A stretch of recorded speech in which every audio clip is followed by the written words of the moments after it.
పేరుకు ఆ నలుగురు పెద్దలు, సివిల్ సప్లై మీద వాలిన గద్దలు. సివిల్ సప్లైని గుళ్ళ చేసి బొర్రలు నింపుకుంటున్నారు. దశాబ్దాలుగా సివిల్ సప్లై శాఖను పీల్చి పిప్పి చేస్తున్నారు. ఓ రకం మిల్లర్లను అణిచివేసి రాజ్యమేలుతున్నారు. ప్రభుత్వానికి సున్నం పెడుతున్నారు. దశాబ్దాలుగా సివిల్ సప్లైని ఊడ్చుకు తింటున్నారు. అధికారులతో కలిసి పంచుకు తింటున్నారు. నాయకులను గుప్పెట్లో పెట్టుకుని దోచుకు తింటున్నారు.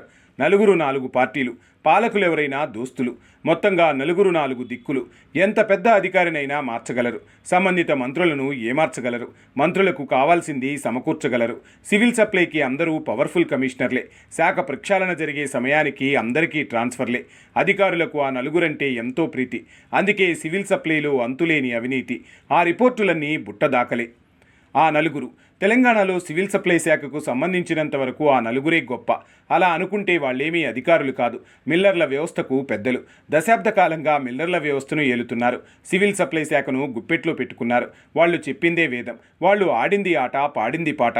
సివిల్ సప్లై శాఖలో ఉండే అధికారులకు వాళ్ళెంతో ప్రీతిపాత్రులు. దోచుకోవడానికి, దాచుకోవడానికి చూపే దారులు అధికారులకు ఎప్పటికప్పుడు ప్రసన్నం చేసుకుంటారు. పాలకులు ఎవరైనా సరే వారికి సంతర్పణలు సమర్పించుకుంటారు.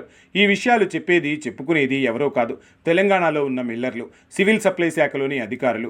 ఈ చలువ వల్లనే అధికారులు ఉద్యోగాలు చేసుకుంటారు. వీరి చల్లని చూపులతోనే మిల్లర్లు బతుకుతుంటారు.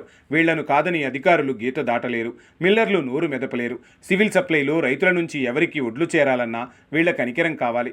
ఒడ్లు మాయమైనా, బియ్యం మార్కెట్లోకి తరలిపోయినా వీళ్లకు తెలిసే జరగాలి. అందులో ఎప్పటికప్పుడు వాటా వీరికి వెళ్ళాలి. అధికారులకు పంపకాలు చేయాలంటే వీళ్లే కావాలి. ఆ నలుగురు ఎంత అడిగితే అంత, ఎంత తెమ్మంటే అంత మిల్లర్లు ముట్టజెప్పాలి. దీంతో ఉభయ కుషిలోపరి మాత్రం కాదు, మిల్లర్లు కూడా మింగడానికి మెతుకు లేకుండా చేయగలరు. అంతటి సమర్థులు. అలాగని ఈ నలుగురు ఒకే పార్టీకి చెందిన వాళ్ళు కాదు. నలుగురు 4 పార్టీలు. కానీ చేతికున్న వేళ్లలా అందరూ కలిసి ఉంటారు. పాలకులు ఎవరైనా సరే వారికి చేరువవుతారు. ఒకరితో ఒకరు కలిసి సివిల్ సప్లై శాఖను గుల్ల చేస్తూ ఉంటారు. దశాబ్దాల తరబడి యూనియన్ కుర్చీలకు అతుక్కుపోయారు. మొత్తంగా సివిల్ సప్లై శాఖను ఏలుతున్నారు. ఆ శాఖలో ఏళ్ల తరబడి పాతుకుపోయిన ఉద్యోగులంతా ఒక రకంగా సమీప బంధువులు, పంచుకునేందుకు దగ్గరైన దోస్తులు. కానీ వారి ఆజమాయిషి చేసేందుకు వచ్చిన కమిషనర్లకు మాత్రం చిక్కరు దొరకరు. ఎంత పవర్ఫుల్ కమిషనర్ వచ్చినా సరే వారి బండారం బయటపడే సమయానికి ఆటోమేటిక్గా ట్రాన్స్ఫర్ అయిపోతారు. ఇది గత 12 సంవత్సరాలుగా జరుగుతున్న తంతు. కానీ వీళ్ల హవా మాత్రం రోజురోజుకు పెరిగిపోతుంది.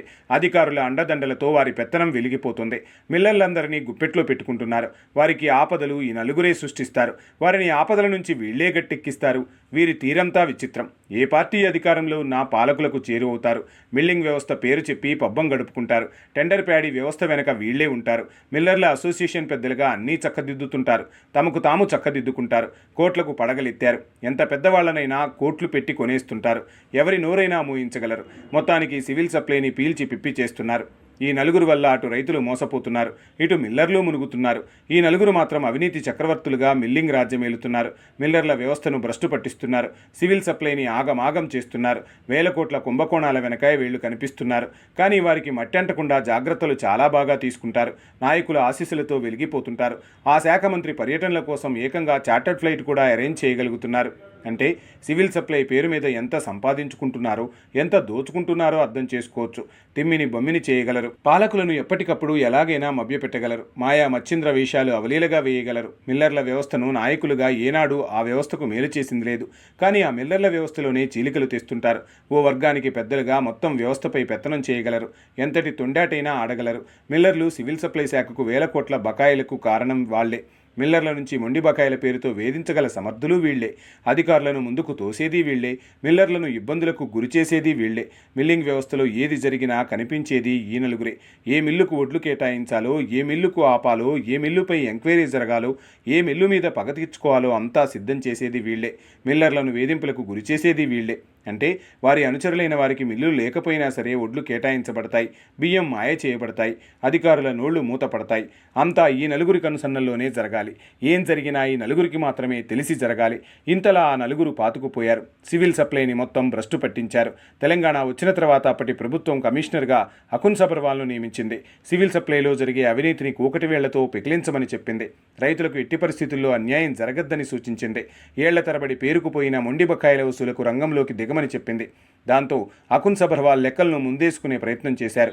మొండి బకాయిల లెక్కలు తేల్చాలనుకున్నాడు. పెండింగ్ బకాయిలను వసూలుకు అంతా రంగం సిద్ధం చేశాడు. విజిలెన్స్ ఎంక్వైరీ మొదలుపెట్టారు. ఎంతో దూకుడుగా పనులు మొదలుపెట్టారు. చూస్తుండగానే 2 ఏళ్లు గడిచింది. అకున్ సబర్వాల్ రిపోర్టు తయారు చేశారు. రాత్రికి రాత్రే ఆయన కమిషనర్ పదవి పోయింది. ఆ కుర్చీలోకి కొత్తవారు వచ్చారు. తర్వాత సివిల్ సప్లై కమిషనర్గా సివి ఆనంద్ వచ్చారు. ఆయన కన్నెర్ర చేశారు. బకాయిల వసూలుకు తెరతీశారు. బిల్డింగ్ వ్యవస్థను గాడిలో పెట్టాలనుకున్నారు. సివిల్ సప్లై శాఖలో అవినీతిని అంతం చేయాలనుకున్నారు. క్షేత్రస్థాయి నుంచి జరిగిన లోపాలను, తప్పులను, అవకతవకలను వెలికితీసే ప్రయత్నం బాగానే చేశారు. రిపోర్టు సిద్ధం చేశారు. ప్రభుత్వానికి సమర్పించారు. తర్వాత కొంతకాలానికి ఆయన కూడా ట్రాన్స్ఫర్ అయ్యారు. తెలంగాణలో కాంగ్రెస్ సర్కారు కొలువు తీరింది. సివిల్ సప్లై కమిషనర్గా గత 22 నెలలుగా చౌహాన్ విధులు నిర్వహిస్తున్నారు. అవినీతి మీద ఉక్కుపాదం మోపారు. మొండి బకాయిలు అనేకం వసూలు చేశారు. రికార్డు స్థాయిలో పనులకు శ్రీకారం చుట్టారు. ఎక్కడా అవకతవకలు జరగకుండా చేశారు. మొత్తం వ్యవస్థను గాడిలో పెట్టే సమయానికి ఆయన కూడా తాజాగా ట్రాన్స్ఫర్ అయ్యారు. కమిషనర్ చౌహాన్ ట్రాన్స్ఫర్ కాగానే ఈ నలుగురిలో 3 పార్టీ చేసుకున్నారని సమాచారం. మళ్లీ వాళ్లకు పాత రోజులు మరింత వస్తాయని సంబరాలు చేసుకున్నారని తెలుస్తుంది. అంటే చౌహాన్నే కాదు, గతంలో 2 కమిషనర్లను ట్రాన్స్ఫర్లు చేయించారని కూడా శాఖలో చెప్పుకుంటారు.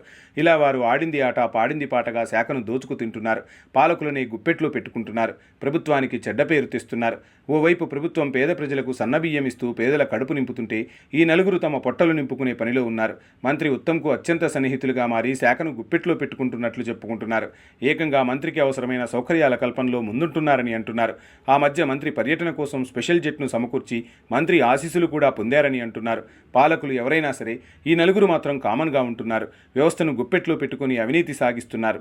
కొత్తగా వచ్చిన కమిషనర్ స్టీఫెన్ రవీంద్ర కూడా ఎంతో సమర్థవంతమైన ఐపీఎస్ అధికారి.